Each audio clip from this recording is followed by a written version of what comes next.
A lady's voice echoed through the courtroom, but not to solve her own murder but somebody else's. In a case of poison, betrayal, voodoo dolls and witchcraft. Join me as we go through the case.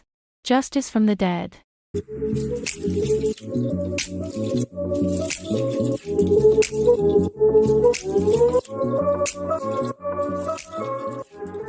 It would be from an interview with police 4 months before she was murdered through arson.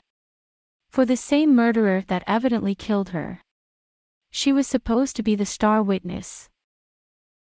39-year-old Nancy Fillmore of Killaloe, Ontario, echoed from the grave. I watched her pour the antifreeze into the wine. I was freaked out, but she told me to shut up, so I went along with it.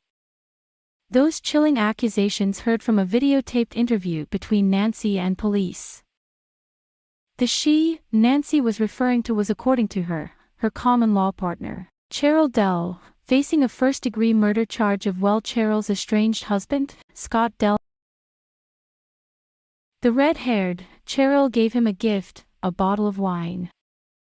Except it wasn't a good deed, it was more of a witch's brew. As we heard. The court heard more of Nancy's voice from beyond. She got out her witchcraft books and candles and was saying all these weird, I don't know what you call them, rituals or prayers or whatever. They don't make sense to me because I don't believe in them, she continued. Several of Nancy's videotaped confessions to police were played throughout the trial, her sobbing entered as evidence. The Crown Attorney submitted the tapes and transcripts to the court. It was up to the Ontario Supreme Judge to declare if they were admissible. In a case so heavily tainted by gossip and mainstream media, there is no jury. According to the transcripts, 44-year-old Scott Dell was invited over to Nancy and Cherylle's house.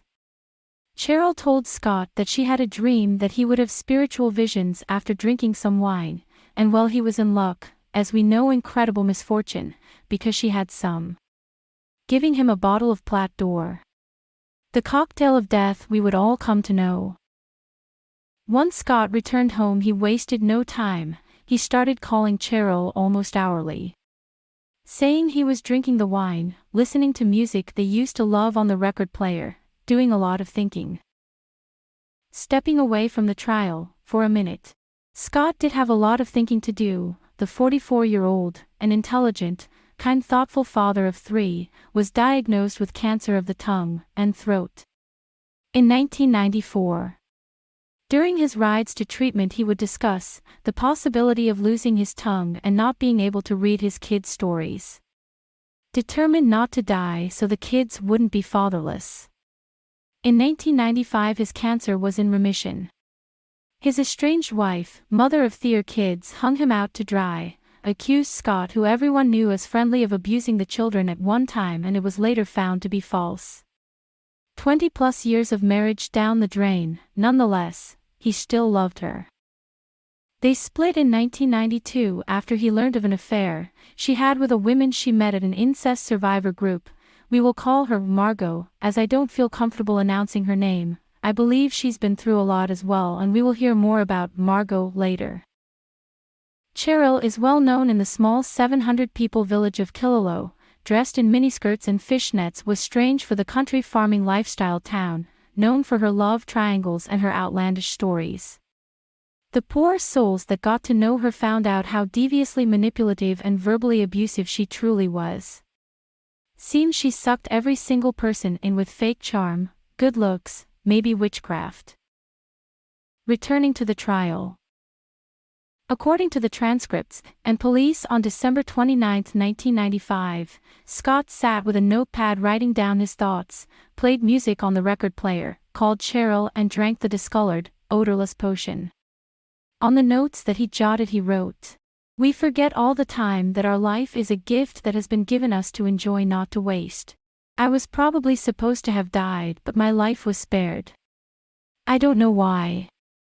That bothers me. Let go. There's nothing that you are holding on to now that is going to help you. Let go. Maybe that's the only way you can accept this, is through a spiritual vision. I think the truth is revealed no matter what." While on the phone with Cherrylle, Scott was slurring. He was saying, "You're here with me. I can see your angel spirit." That was his final call. Scott failed to pick up his kids from daycare the following day. Margot decided to check on him. She walked into his cold home, love song playing in the background and Scott dead on his children's room floor. Police noted the strange colored half-empty 1.5-liter bottle of wine in the home and is perhaps the only clues to his final hours. "What did you think was going to happen if I drank a bottle of wine, listening to music we used to listen to?" he wrote.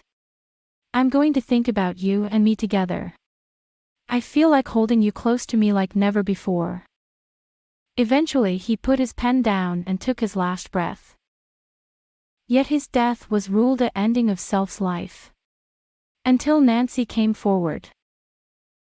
Nancy said Mrs. Dell opted to poison Mr. Dell with antifreeze but talked about other methods, and went so far as to conceal her identity and consult the Poison Control Center in Ottawa to determine how much antifreeze would be lethal. Nancy also told police she placed a call from a shopping mall payphone.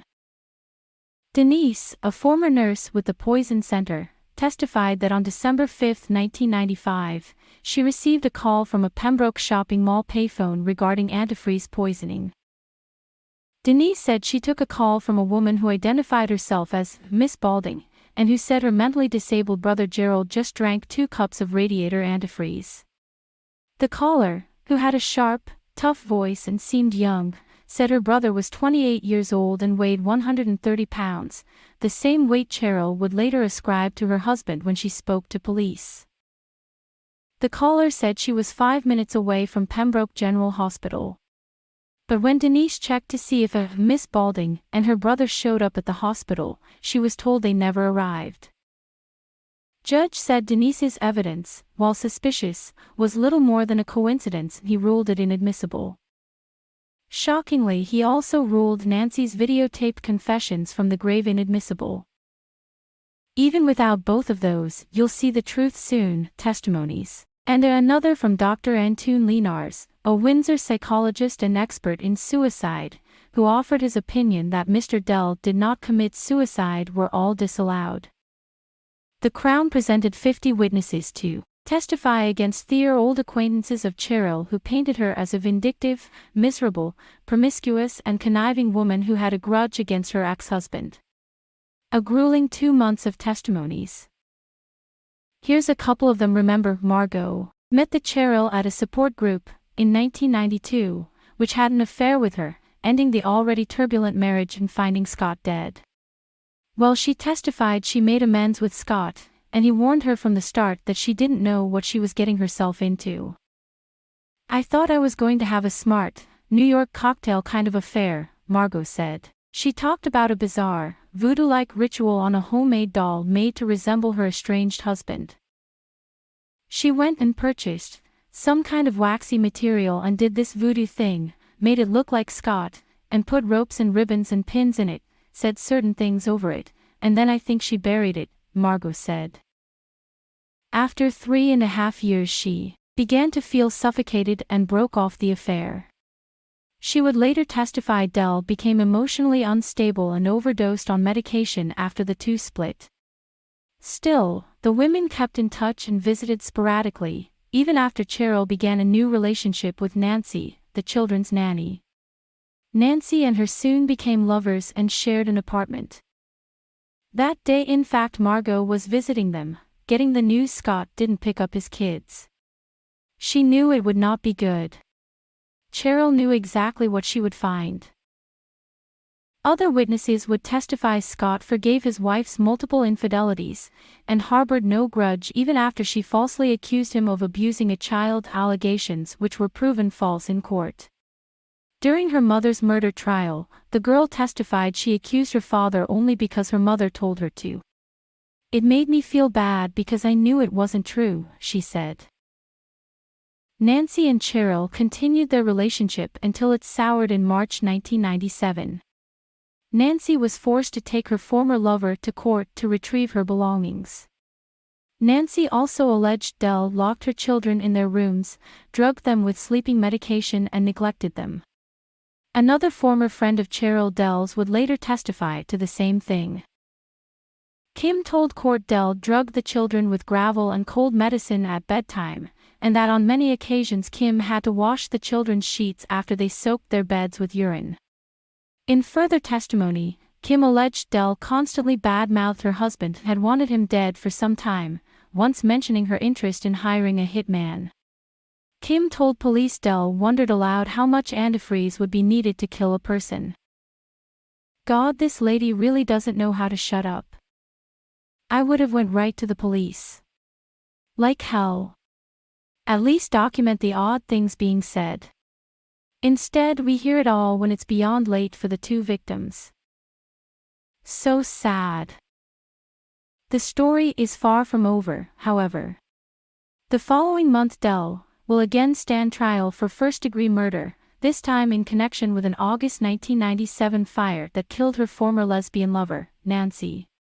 A now 19-year-old boy from the Ottawa Valley who police believe acted as an accomplice for killing Nancy will also stand trial.